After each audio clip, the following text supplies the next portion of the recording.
Ya, assalamualaikum warahmatullahi wabarakatuh. Waalaikumsalam warahmatullahi wabarakatuh. Iya Bu, selamat siang Ibu. Mohon maaf Iya. mengganggu waktunya. Saya Ufika Madania dari Stikes Art Video. Penyuluhan mengenai tentang USG ya Bu ya. Nah, tema kali ini Bu mengenal USG dan manfaatnya. Langsung aja ya Bu ya. Iya, iya. Untuk pengertian USG-nya itu dia itu ultrasonografi. Nah, itu kan merupakan gambaran atau metode screening dari konvensional ke teknologi canggih gitu Bu, yang menggunakan gelombang suara frekuensi yang tinggi terus dipancarkan dari suatu penjejak disebut transponder gitu ya Bu ya. Nah, pada suatu organ itu yang diperiksa Bu, misalnya kayak janin seperti itu ya Bu ya. Lalu USB juga bisa mendeteksi peristiwa kehamilan kayak gitu Bu, dan banyak kasus kehamilan yang cepat dan akurat gitu ya Bu ya. Selanjutnya itu ada manfaat USG. Yang pertama itu ada memantau perkembangan janin atau membandingkan berat janin apakah sesuai dengan usia kehamilan ibunya, perkembangannya bagaimana. Yang kedua itu bisa memantau detak jantung bayi. Yang ketiga, memantau banyaknya air ketuban atau letak dari plasenta tersebut ya Bu ya. Yang keempat itu ada mengevaluasi kelainan janin Bu, misalnya kayak janinnya itu ada polidaktili atau kelebihan jari atau kelainan lainnya Bu, entah seperti apa seperti itu. Selanjutnya ada macam-macam USG. USG kan ada yang 2 dimensi, 3 dimensi, dan 4 dimensi. Nah, perbedaannya itu di sini Bu. Kalau misalnya yang 2 dimensi itu gambarnya seperti ini.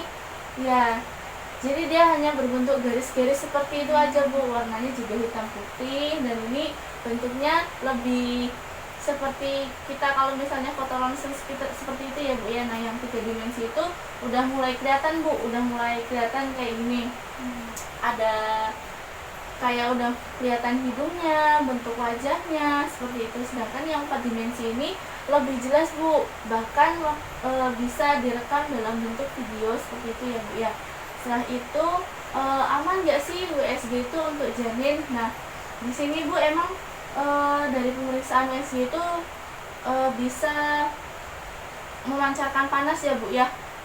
Tapi panasnya itu suhunya itu cuman kurang dari 1 derajat Celcius, jadi nggak begitu bahaya bagi janin. Selama ini juga kan kita belum pernah dengar ya Bu ya, gara-gara di USG bayinya jadi gini gitu, nggak ada. Jadi aman juga ya Bu ya. Nah, di sini selanjutnya kapan sih harus melakukan USG? Yang pertama itu USG itu dilakukan dengan rekomendasi dokter ya Bu. Nah, yang kedua itu pemeriksaan USG itu yang pertama dilakukan pada saat awal kehamilan.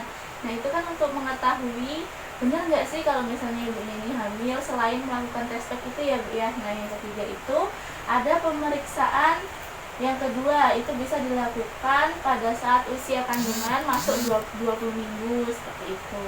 Nah, yang keempat itu ada pemeriksaan ketiga, yaitu yang udah mau menjelang lahir nih Bu, pada trimester 3 usia kehamilan 30 sampai 31 minggu seperti itu Bu.